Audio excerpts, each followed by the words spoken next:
Hi everyone, we're here in Jiu Jitsu Overdose, Day 2, Medusa. I'm Rene. I'm Carla.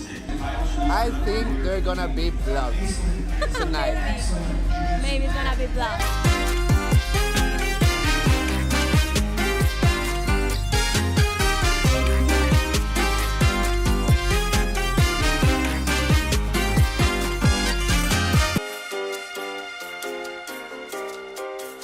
Literally what's happening last night.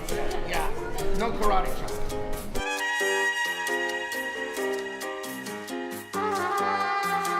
I think girls are like more intense when fighting. Yeah. What do you think about it? How are you feeling? Good. I'm ready to go. No, this is actually my 5th one, so we're hoping 5th time the charm, you know? So you've been training for this for how long? I mean, since they announced it and they said there was a 115-pound bracket, I was like, all right, I'm in on it. I'm good. Game plan is always to get on top, make some people regret being on the bottom, Okay. get some subs, be exciting.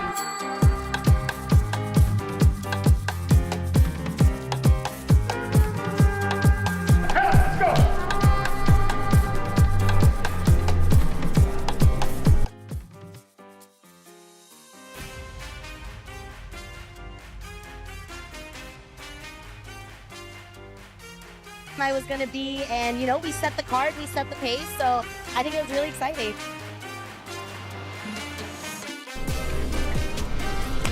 Good.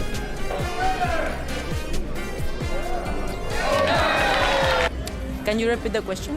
Win or lose, what's the first thing are you doing tonight? Take a shower and eat, like in a hamburger probably. A huevo. Something like beef. I'm sure this is not gonna be the first or the last time you hear about me. I'm sure you're gonna see me everywhere. This is just the beginning. So I mean, win or lose or whatever that comment is, I'm sure this is just the first time of many. Of course. Thank you so much, baby. Muchos.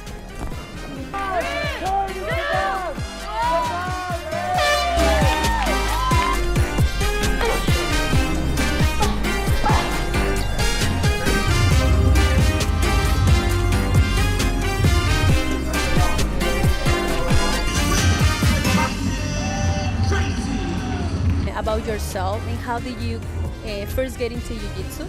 Yeah, so I started training about 6 years ago. I had an ex-boyfriend who did it, and I was a power lifter before, and he always told me, you know, like, I think you might be good at this, and I'd like to think he was right, but, you know.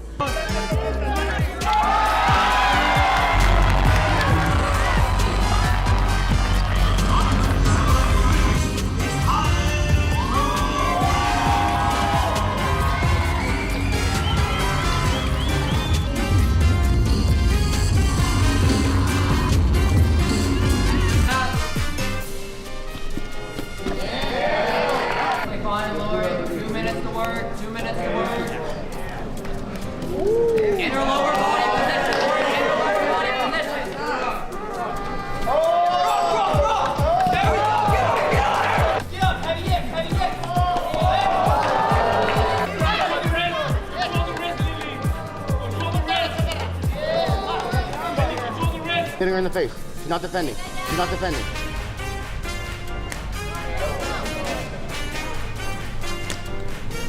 Oh.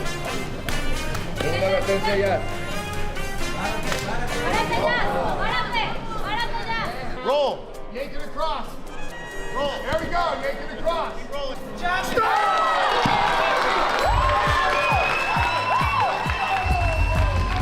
Now the new Medusa strawweight champion, it is Valerie Wall. Ladies and gentlemen, Cancun, get on your feet for the new champion, Valerie Wall.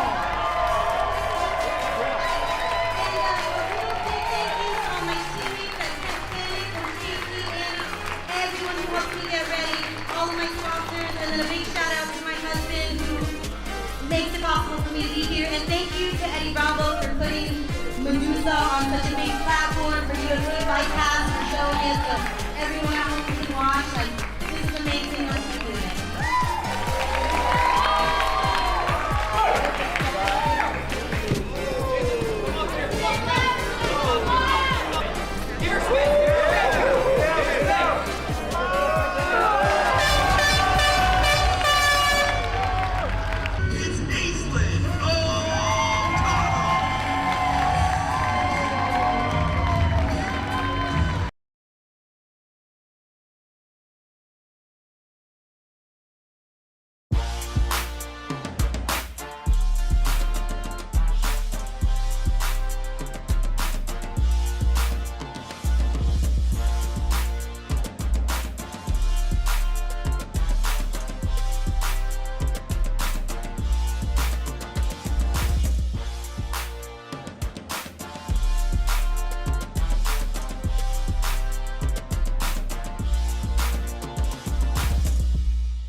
What is up, ladies and gents? It is your friendly neighborhood BJJ podcast.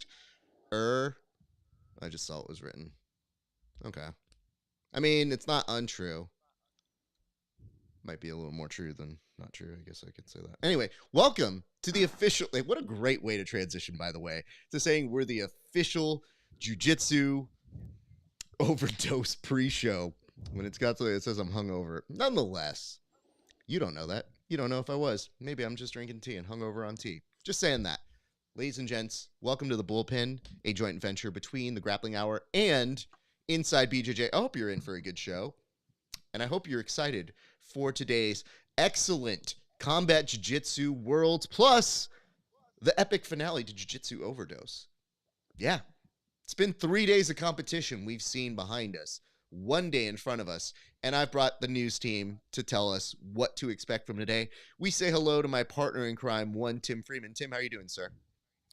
I'm doing great, Raph. Hungover or not, you're still the best in the game. So you got that going for you. We had a great night of fights last night with EBI, and we got Combat Jiu-Jitsu Worlds, the lightweights, coming up soon. I'm pumped. I love to watch the slaps. I'm getting my hands oiled up so I can practice with my kids. They're adults. Oh, okay. I don't know that makes it better. Nonetheless, why don't we transition quickly to one Kevin Sherrill. Kevin, you have no kids to hit that I am aware of, or that you're aware of, I think. Nope. Nah, I use white belts for that.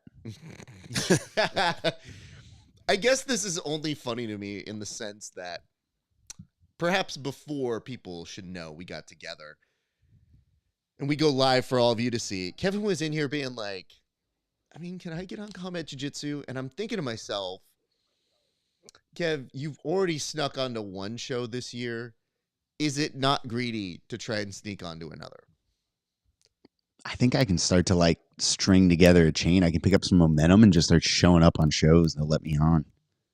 Well, speaking of which, you have to build momentum because you and Tim are against each other very soon in the preliminary rounds of the Running the Gauntlet competition.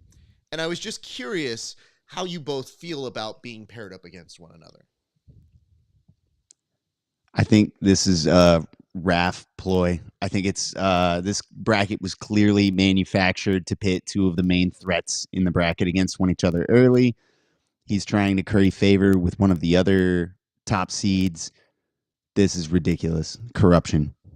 Interesting. Tim, your response. That actually makes sense. Kevin and I, as much as we go back and forth, are undercover brothers. We've conspired together to work against you on several occasions, namely Jiu-Jitsu court. So maybe we're going to have to work something out here. But I kind of feel like, yeah, Raph is going to have us bang it out. One, probably to placate one of the other top guys. And two, for his own personal enjoyment. If I was in his position, I would do the same damn thing. So I do find it hilarious when the two of you think that you conspire against me, or you sent texts to each other and you're like, oh, we're going to do this for Bullpen Court. And then you come and you have this big scheme. And I've never felt more like the Bond villain that wins ever in my life than when you both go, gotcha. And I go, did you? Okay. If you guys say so, that sounds great. But Kevin, I'm sorry, I was interrupting you. What were you saying? I think we should start forming Voltron on our way to the top. I think me and Tim don't actually beat each other. We combine forces, combine our votes, move on into the quarters, and we see who wants to join up.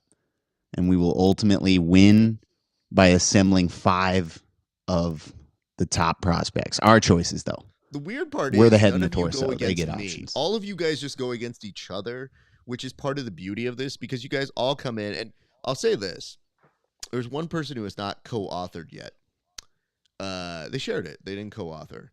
But then all of a sudden they saw it was a vote and they quickly co-authored. So they let it ride for a minute. They voted for themselves and they were like, wait. Oh, no, I can't lose. So in between all of this gusto, if you would, or people being like, I don't care. It doesn't matter to me. It's like you put a vote up and people are suddenly the most competitive people you'll ever see. So I just thought it was weird because Kevin came in with this high accusation, but I just couldn't tell if he was just maybe a little scared because he can't overtime his way through it. He can't get a stall call to help him.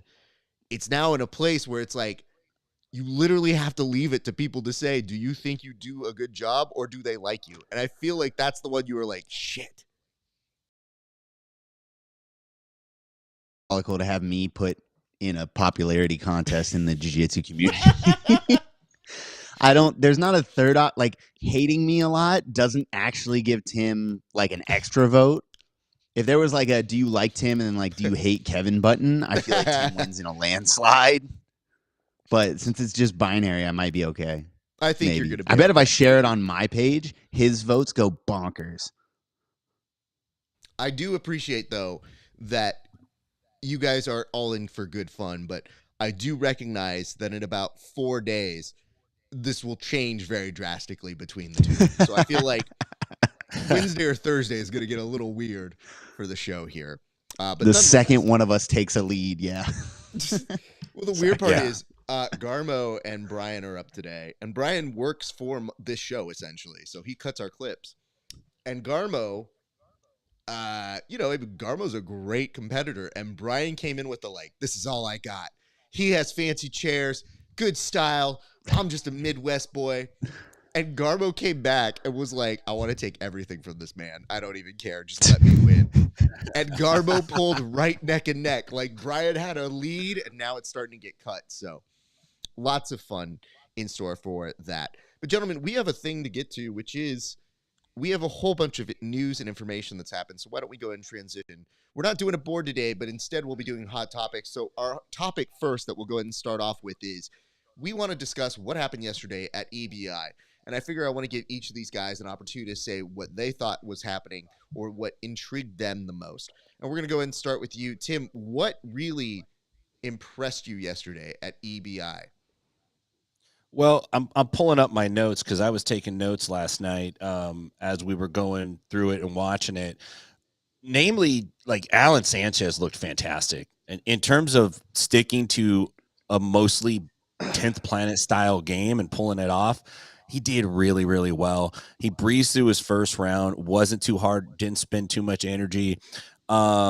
Let's see, who did Allen fight in the second round? I think he fought Nathan Haddad. He went to OT with him. That was a pretty tough match for him. Ended up fighting Kevin Buehring in the semifinals and then beating Wojcik in the finals. He just looked good, man, and he looked calm. He doesn't really cut an intimidating figure, but damn, he looked good. Overall, I thought it was a great event. There were 6 submissions in the first 8 matches, and the matches that did go to OT were relatively entertaining. Guys were going for the subs, not just playing ride time. That reared its ugly head a little bit, but that's part of the rules. Guys are going to do that. There's not a lot you can do to change that. But overall, I thought it was a big win for EBI. I thought it was a win for jiu-jitsu, and I think it's a win. I give that event, if I had to grade it, I think I would give it like an A-. I thought they pulled it off pretty well last night. Thank you for that. Kevin, we go to you next. Yeah, I thought a couple of major points on like what they did really well is the production's top tier. As always, that's not a surprise. Like Eddie's been doing this a while. He knows how to run a really good show. Credit to Alan Sanchez for winning and repeating in a really loaded bracket, man. I mean, his finals opponent the last time around was Nick Ronan, I believe, and Nick Ronan didn't make it out of the first round. He got upset by Nathan Haddad. So when you're looking at what would have been the finals, like that's an incredible jump in talent and depth in that bracket, and he still managed to produce results and come out on top. Like credit to him for that. Loaded bracket. Chris Wojcik really ran through it. I think displayed a lot of danger. Great job for everybody. There were a couple of like borderline, like every EBI, there's that match or two that people use as like the EBI rules they're not good or whatever, like when they think somebody gamed towards the end. I didn't see a lot of that. I thought this was a really stacked bracket with a lot of guys going after it and trying to rip each other's limbs off and beat the brakes off each other. It was really good.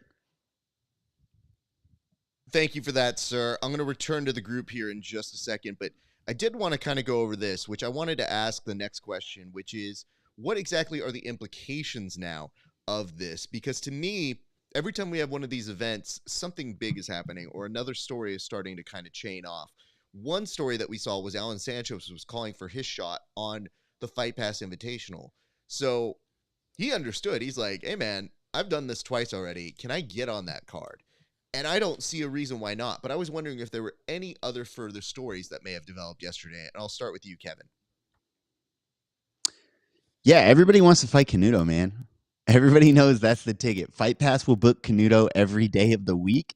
Alan Sanchez, smart play calling him out because like if you're gonna fight Canuto, one of the more difficult things to do as a competitor on these types of shows is to balance trying to win and doing the things that are intelligent and not taking too many risks, not swinging for the home run or pulling up at half court, and being smart, right? Mixing that with being entertaining, right? Trying to find that right blend between the two.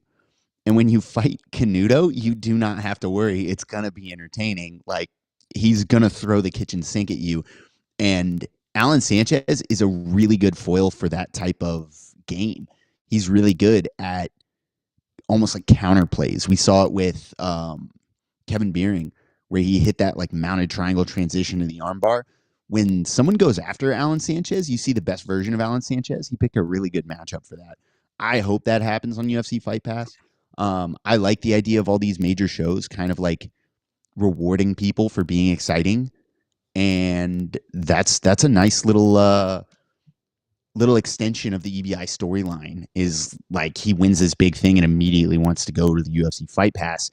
And then maybe UFC's been signing people. I don't know. Maybe he makes his play there. We'll see. Fair enough. Thank you for that. Tim, I'm going to come to you in just a second. But I do want to kind of let you guys know, it is kind of interesting. You brought up Canuto here for just a second. And you brought up the idea of like, well, everybody wants a shot at him. If you guys are avid watchers of the Grappling Hour, you will be able to go ahead and see an interview that I just did with him that might let you know a complication that's coming into that. So look for that to drop for our Patreon users this week. For everybody else, wait for a month. Womp womp. Anyway, Tim, why don't you tell us what you were thinking in terms of implications? Well, Renato Canuto, what I heard is he is dedicating his career towards pickleball. So he's going to be not playing jiu-jitsu anymore. He's going full-blown. Wow, spoilers. Spoiler. I saw taking that off the Patreon. Wow. Really messing Raf's whole cream up. All good. It's just the way we get paid here. I would say this, though. You did mention this, and I know it's the joke, but I took a minute to actually think, like, shit, if he was a pickleball artist, it'd be the fucking best pickleball I think I'd ever seen. Like, this dude would probably be flipping up and hitting in between his legs, like, literally doing jumps off of the pickleball racquetball court. And they'd be trying to tell him, too, like, you don't need to do that. And he goes, sorry, brother, I had to. I did. He's one of those guys that you're like, why? How did you end up in jiu-jitsu, buddy? Like, you're real world athletic. You're not like the rest of us. How did you get here? I'm sorry, Tim. We did cut into your time, so you have the floor back, sir. Oh, yeah, no worries. So, I saw a couple things that developed, and Kevin alluded to one of those. That is Sanchez immediately saying, UFC Fight Pass, what's up? I want to be on the card. So you're starting to see a little bit of an alliance formed. Obviously, EBI and Jiu Jitsu Overdose is on Fight Pass. The other aspect of that, and we talked about this yesterday, is there's like between 8 and 10 guys from the PGF on the EBI card. So we're starting to see like a Western alliance form in Jiu Jitsu between PGF, EBI, UFC Fight Pass, and that could be, I don't know, that could be a response to maybe Flow and that whole kind of conglomerate on that end. So that's an interesting development. The other thing is this.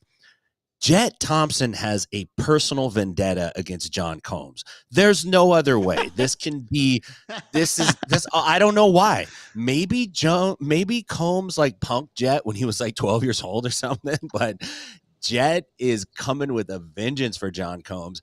And, he looked great last night. He hit him with the same sub. And Combs just kind of looked at him and smiled like, dude, why you got to be that way? That's cold, man. That's cold. But both guys seem to like each other. But, man, Jet's got something going on up there, dude. He's coming for it. You are not wrong. Gentlemen, I did want to take a moment now that we've kind of previewed what happened yesterday. I would like to close the conversation on EBI and take us to today's bracket. And guess what? Wouldn't you know it, we actually have it on display for you guys. So look at this. Look at this stuff that we're able to put together at the last second here. I mean, pre-planned very well. What I should tell you is this is the Combat Jiu-Jitsu Worlds bracket. Just taking a look at this right now, I'd like to go ahead and get first impressions. Tim, I'll start with you. Well, there's some guys that we see who are returning, right? Nate Orchard, Ben Eddy. I think Keith Krikorian's been in combat jiu-jitsu before. And, there's some new guys. Now, look, I've seen Javier Garcia at Subversive. He's tough, dude. Like, Javier Garcia and Nate Orchard is going to be a banger of a match right there. That's going to be a hell of a match. I'm looking forward to seeing that. I'm looking forward to seeing if Ben Eddy changes his approach a little bit or what approach he brings. He's been getting out there a lot. He has a very particular style, and if he can get it, it's not bad for combat jiu-jitsu because it's really hard to hit a dude that can pull you into that position. But overall, I'm interested in looking at it. Look, combat game, man. They open it up and they change it. Don't always win, so there's always. Thank you for that. Kevin, you're trying to figure out whether Javier Garcia is the guy I think he is. I've seen him. I'm trying to figure out. I know who Javier Garcia is. I think I've seen him do a combat jiu-jitsu match before, and he hits like a truck. That Nathan Orchard matchup is a rough first-round draw, but good job, Tim, calling attention to it. Yeah, this is a really interesting bracket as far as, like, you don't know how these guys hit. We've seen, I'm going to throw him under the bus, Kieran Kitchuk on a combat jiu-jitsu teams event, and he's one of the most dangerous guard players in the world, and he pulled guard against a guy from Team Alpha Male who I didn't know who he was. I don't think many people knew who he was, and that guy hit Kieran once, and Kieran stood up and was like, nope, we're not doing this. Suddenly, this is a draw. Like, you're going to have to hit me with that get-down rule. I'm out of here. And that's real, man. That is absolutely real. So that's the most interesting thing with combat jiu-jitsu world. Like, we know the names of these, like, jiu-jitsu guys. Keith Krikorian, Max Hansen, Nathan Orchard, Ben Eddy, right? We've got a whole bunch of other guys on this list that are, we'll say, lesser known on the jiu-jitsu scene. But who says they can't hit you, right? Like, even some of these experienced vets, getting hit sucks. All of those guys like their guard game. They like to play guard. If you can take that away from them, the complexion of the match changes and it rattles a guy and it affects him going into the next match. We've seen combat jiu-jitsu worlds where the number one seed had to pull out because of injury, got through one match. Like, this is the anything can happen bracket. If you're a betting man, there's some guys that are like your solid bet. I would say like Max Hansen basically does combat jiu-jitsu when he does normal jiu-jitsu. So, up kicks and slaps and headbutts. So he's probably going to, he's going to handle this well. Nathan Orchard knows what he's doing. Ben Eddy, Keith Krikorian's got absurd jiu-jitsu. But anything can happen, man. It's a violent sport. All right, gentlemen, I'm going to come down to your final four predictions. I'll start with you, Tim. Tim, who do you have in your final four? Oh man, this is going to be a tough one. I'm going to go with Max Hansen. Let's see. Man, I'm going to go out on a limb and go Darren Mima. And then on the right side, and I think Orchard's going to have a hell of a match against Javier Garcia, but I'm going to go Nate Orchard and Lucas Barzola. Okay, thank you. Kevin, yours. Yeah, I'm going with Max Hansen, Keith Krikorian, Nathan Orchard, and Ben Eddy. I think the most interesting corner of the bracket is Nathan Orchard's. I think Javier Garcia is going to give him a tough match. I think Braithwaite and Christos might be getting slept on. I think that's a very interesting matchup. I do think whoever goes into it versus the guys, one step above them, Nathan Orchard, has their work cut out for him. But I think that's the most interesting corner of the bracket. But my four are Ben Eddy, Nathan Orchard, Max Hansen, Keith Krikorian. I just want to know who this Maximilian guy is. I know Max Hansen.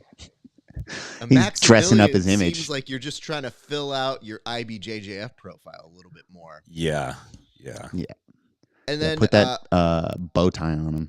but think about this: Mal Rios is the winner of the other day's bracket. So, did Max Hansen take all of the lettering so that Mauricio didn't have any words left? They were just like Mal. Because that's how I saw all week. I was literally saying his name. I was like, I think it's just Mauricio. And I think at one point, Tim's like, I don't see the combat jiu-jitsu winner. And I was like, I don't. Oh, no, it's Rios, but Mao and Max? Yeah. Very It's a power move. Now, everybody's going The disrespect. And then I want to say this. I think Matt has a good shot. I've liked Matt. Max has a good shot. Matt, I like a lot. I've seen his work. I enjoy it. Mauricio looked really, really good. It's just a tough pull against Max, but that's the way it goes when you are the entry qualifier or the winner of that bracket to come into this one. Orchard, I think, will just get by Javier Garcia. Javier has good hands, but I think Nathan has that experience. And if he does spoil him right there, I wouldn't even say it's a spoiler because Javi has good hands. We've seen what he can do with his MMA career. He's won numerous titles. I'm sure they're eyeing him for future prospects, but he's very consistent with his work. And if he can make it an MMA match, that's good. Normally for a lot of people, Nathan has been under that pressure though before. So that's one to watch as well. Great pick on the Christos. Kind of little highlight there. He's been identified as somebody we didn't even get to see his full extent of his powers at the PGF. And I know he's been chomping at the bit. And, of course, Benetti, a former combat champ as well. So I guess the real big narrative is Nathan Orchard has always taken a runner-up status. Can he win tonight? That is a big narrative. Keith Krikorian, a former winner in his own right, isn't the number one seed if you look at how this is bracketed. That's an interesting conundrum. So to me, there's a lot of question marks, and in terms of how they seeded it, I don't even know if the traditional way they do that is what it ended up being. But nonetheless, very interesting to see how that got put together. Gentlemen, now that we've done that, we're going to do our segment just called Word. So that means I'm going to ask each of you a competitor's name, and your job is to say the first word that comes to mind when you hear that competitor's name. So I will tell you this right now. You guys have done this before. You understand how hard it can be. Do you think you can accomplish this better than you did yesterday, though? Yeah, I think Absolutely so. not. I'm ready today. All right. I killed it yesterday. I'm not trying to follow that up. There's no encore. The way this is going to happen is I'm going to call you guys one after the other. So it's going to go not all Tim one side, not all Kevin one side. You guys are going to oscillate between people. Okay? Okay. SAT word. What is a T word? SAT word. Oh, Oscillate. an SAT word. I was like, yes. That's that little furry thing, right? Like a ferret. Yep, that's exactly what that is.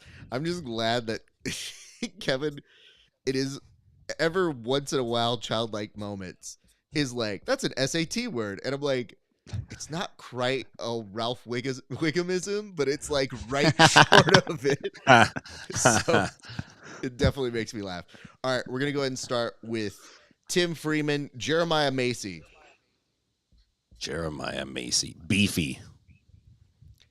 Kevin, Mal Rios. Syllable. My boy got cheated out of that second syllable on his Tim Freeman. Javier Garcia. Tapatio. Wow. Okay. And I'm sorry to our Mexico brothers for that one. Okay. But come on, man. How could you not laugh at that? That's spot on, dog. It's all right. Kevin, you know what the worst part is? You can't do the joke and then be like, hey, you have to admit that's good. I was like, I do not. I have free mind and will here. Kevin Sherrill, Darian Mima.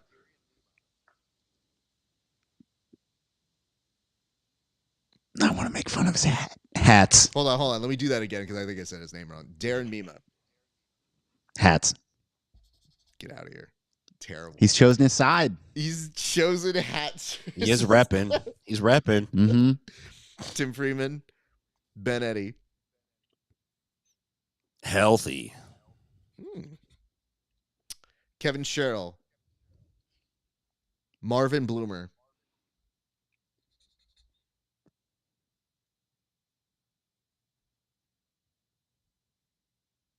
Cheery.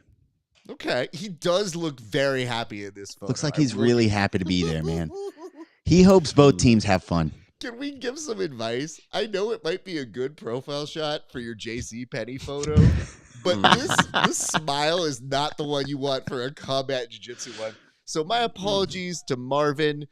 My man, you look like a happy bloke, but not the time. Read the room. He's got the LinkedIn profile photo. Everybody else has a mugshot. Yeah. Tim Freeman, Princeton Jackson. Banger. Kevin Sherrill, Max Hansen. Up kick. I will never not be salty. He up kicked me 50 times in a match and asked me why I wasn't trying to pass his guard. I'm like, brother, because I'm 3 feet away. So petty. He can't let anything go. It's so funny because I wanted to look up, do you hyphenate up kick? And I feel like because you got kicked 15 times, I have to let it pass. So it stands.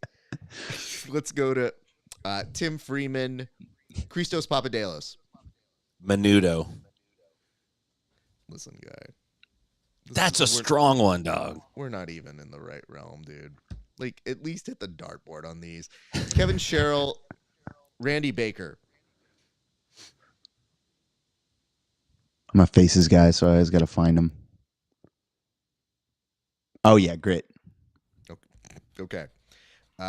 Tim Freeman, Matt Mash. Spicoli. You know what? That's actually not bad. I do like that one. He definitely looks like he hangs out with Timothy Chalamet and they go out clubbing. Yeah, bruh. Let's see. Kevin Sherrill, Nathan Orchard. Signature. Tim Freeman, Dalio Birthweight. Fierce. Thank you. Kevin Sherrill, Lucas Barzola. Tough. Tim Freeman, JJ Bowers. JJ Bowers. Ooh. Sneaky. Okay. And Kevin Sherrill, Keith Kokorian. Technician. Well done. Well, gentlemen, that will conclude our version of Word. And, you know, I learn a little bit more about your word association skills each time we do this game. It does open up what kind of board games I would have you guys play if there was a game night, because I'm losing Scrabble. I mean, listen, I don't know what kind of game nights you go to, but Kevin's going to the game nights where you got to bring fancy wine to get in, apparently. At my game nights, Scrabble is not the first game that we play. We're a little bit more jukebox. We're also people who will bust. I mean, one of my friends, he's a game producer. He has the best game collection. Like, he'll literally create Family Feud questions for us. Tell us like, hey, we're gonna go again because I have more fast money questions. And I go, Jesus Christ, okay. So it's what happens when you work in game shows. People take their games very seriously. So in the future, I'm sure one day. Gentlemen, I'll ask you this. Do you have any closing thoughts for today before we kind of send them off to the wonderful world of combat jiu-jitsu worlds? I'll start with you, Kevin Sherrill. Yeah, I want to give a shout out to one of the special matches and call y'all's attention to it. Jordan Worth is competing. And if you guys want to see a really good indication of that, like how 10th Planet approaches combat jiu-jitsu, he's a good guy for it. Super aggressive, super bendy, dangerous rubber guard and leg locks. and will hit you from the bottom. Like from his guard, he will be sending strikes. If he's not submitting you, he's trying to palm strike you. And it's guys like him, Ben Eddy, and Nathan Orchard are sort of what I feel like Eddie wanted to showcase when he started combat jiu-jitsu. So today's a great day for it. Don't go hit the bathroom or refill your drink when the special matches come around. They're good matchups today. Thank you for that. And it should be noted that Jordan actually was a hero to us over at Subversive. We had a dropout from a competitor who just decided not to do the event. Okay. Picked the day of to do it.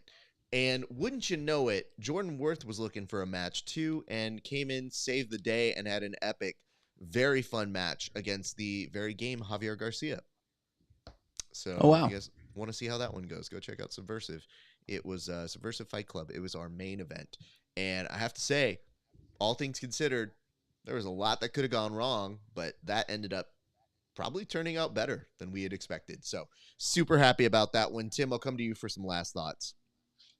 Yeah, I think Kevin hit the nail on the head with Jordan Worth. You definitely want to catch that match. Listen, this is the wrap-up of Jiu Jitsu Overdose. There have been 3 great events on the previous nights. All the athletes have showed up. They've showed out. They're built. We're seeing stars being created right on the spot. These combat jiu-jitsu athletes, they don't want to be the one that has a weak showing tonight. They want to come out and pop off in a big way. This is the grand finale. This is it. So make sure you watch it. Don't take your eyes off it. And again, with combat jiu-jitsu, anything can happen. Those strikes really change up the game. The best jiu-jitsu guys are not always the best combat jiu-jitsu athletes. And then there are some sick jiu-jitsu dudes who could still submit people in combat jiu-jitsu. So it's going to be a great night of jiu-jitsu, a great night of combat jiu-jitsu. You got to tune in UFC Fight Pass. Thank you for that, gents. I have to tell you, super happy with how this all turned out. It's been a very fun week. So if today is the last day that you guys get to witness Jiu Jitsu Overdose, we thank you for tuning in with us. And it's been a blast. I hope they have a very good finale. I would say this, though. I'll save it for the recap tomorrow. Tomorrow, we're going to have another installment of the Bullpen. We'll do a live broadcast. We'll bring you some recaps. As I mentioned, Valerie Wong has already been contacted by us to do the show. Alan Sanchez has been contacted. I understand he's busy, but he's not gotten back to me yet. I will let you know this right now, Alan Sanchez. You can wait to get back to other people. I should have a flag. Because you only know the times when the flag happens. It's not like it's a surprise. You know you won something. You've been on the show before. You came on the show the last time you won. What do you think I want from you right now? So Alan Sanchez, just get back to me.